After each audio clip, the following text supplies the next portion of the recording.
এই ধরনের কথাগুলোকে বলে প্যাথোলজিক্যাল লাই।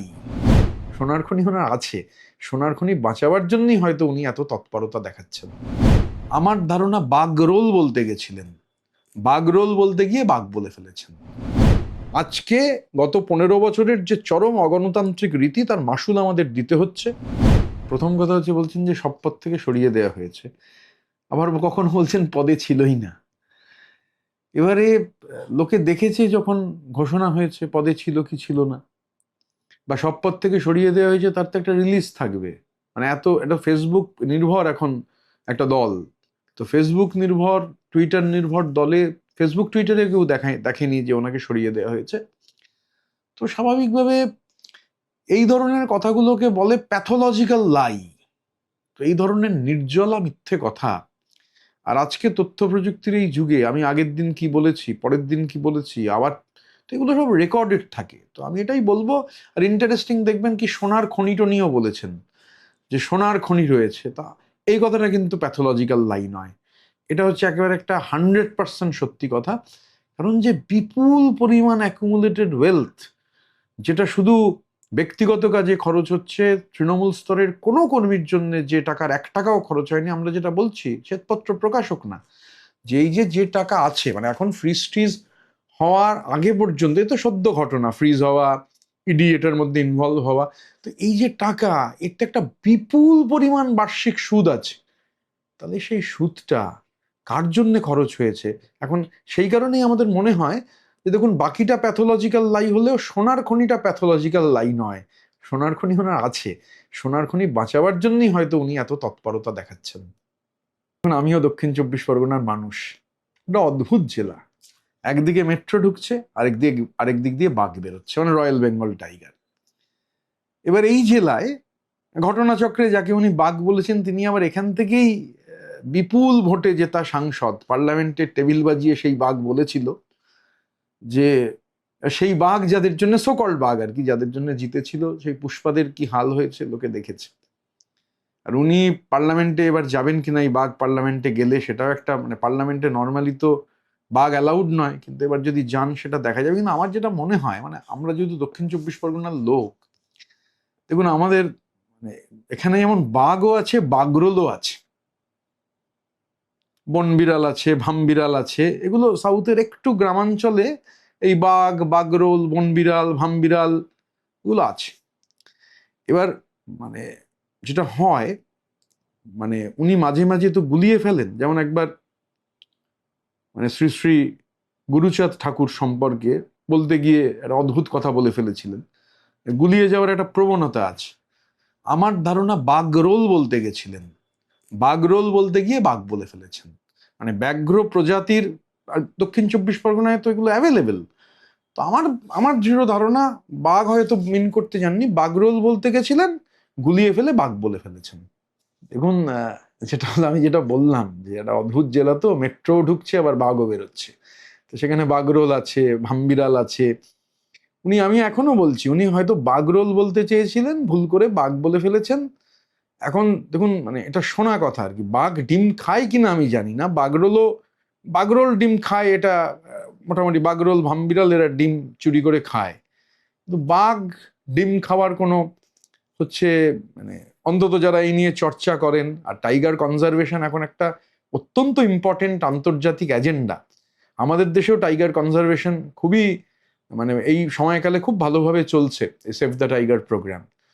তো এখন এই যে ডিম, মানে ওই যে বললাম বাঘ ডিম খায় কিনা জানি না, কিন্তু এই বাগরোল আর কি, মানে যাকে উনি বাঘ বলছেন, সে কিন্তু ডিম খাবে না বলেই বেরোতে চাইছিল না।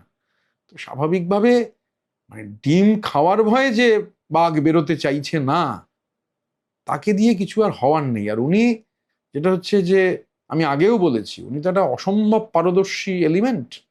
উনি যে পারদর্শিতা দেখিয়েছেন, মানে বিশেষ করে মানি লন্ডারিং এর যা সব শোনা যাচ্ছে, তদন্ত সাপেক্ষ বিষয় প্রমাণিত হলে ওনার কথা কিন্তু বিভিন্ন জায়গায় লিখতে হবে।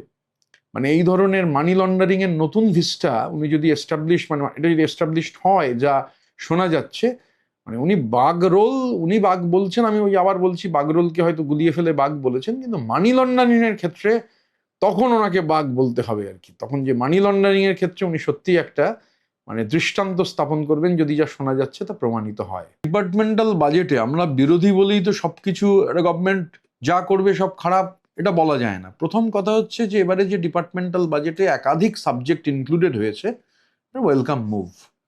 মানে বিধানসভায় বা পার্লামেন্টে এটাই হওয়া উচিত, এটাই দস্তুর।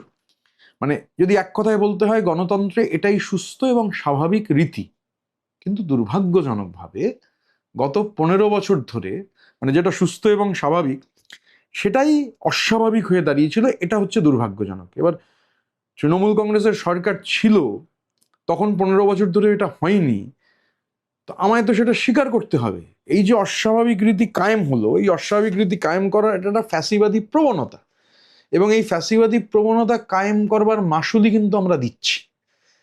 এই যে যেটা সুস্থ স্বাভাবিক গণতন্ত্রের জন্য অপরিহার্য, সেটাকে অগণতান্ত্রিকভাবে বন্ধ করে ফ্যাসিবাদ কায়েম করে একনায়কতন্ত্র কায়েম করা, কাউকে কথা বলতে না দেওয়া, এগুলো আলটিমেটলি ব্যাকফায়ার করে।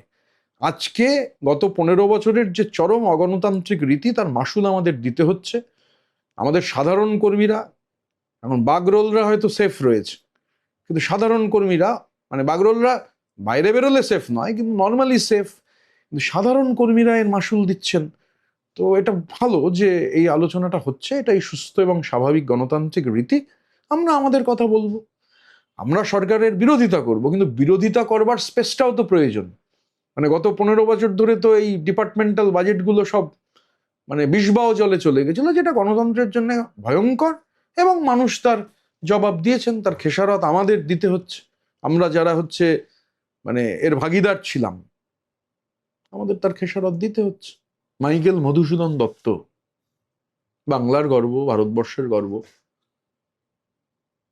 মাইকেল মধুসূদন দত্ত মানে ক্ষণজন্মা প্রতিভা, এবং ক্ষণজন্মা প্রতিভারা যা লিখে যান সেগুলো হচ্ছে কালের অমোঘ ধ্বনিতে পরিণত হয়, কালের অমোঘ বার্তায় পরিণত হয়। এরা দূরদৃষ্টি সম্পন্ন। মধুকবি লিখেছিলেন, একে একে নিবিছে দেউটি। তো রাজ্যসভা লোকসভা আমরা দেখেছি, রাজ্যসভাতে ওই মাইকেল মধুসূদন দত্তেরই মধুকবির কথা ধার করেই বলা যায় একে একে নিবিছে দেউটি। 3 জন রেজিগনেশন দিয়েছিলেন। কোয়েল মল্লিক তিনি রেজিগনেশন দিলেন, আরো কে কে রেজিগনেশন দেবে মানে বাতাসে অনেক, আকাশে বাতাসে কান পাতলে অনেক কথা শোনা যাচ্ছে, কিন্তু যখন হবে তখন হচ্ছে বোঝা যাবে। কিন্তু যে একটা চরম অগণতান্ত্রিক পরিবেশ, ফ্যাসিবাদ, একনায়কতন্ত্র, ওই একজন জোকারকে দিয়ে রিংমাস্টারের মতো গোটাটা চালাবার একটা প্রবণতা, এই ধরনের ফ্যাসিবাদী প্রবণতা গণতন্ত্রের জন্য খুব ডেঞ্জারাস। আর গণতন্ত্র হচ্ছে ডায়লগ। এখানে যা চলেছে মানে ওখানের ওটা তো মনোলগ, মানে একতরফা বলা হবে, লোককে শুনতে হবে, মানতে হবে। তো মনোলগের বিরুদ্ধে ডায়লগের লড়াইয়ে মনোলগ তো আলটিমেটলি হারবেই। তাই মধুকবির ভাষায় একে একে নিভিছে দেউটি, দেউটি হয়তো আরো নিভতে থাকবে।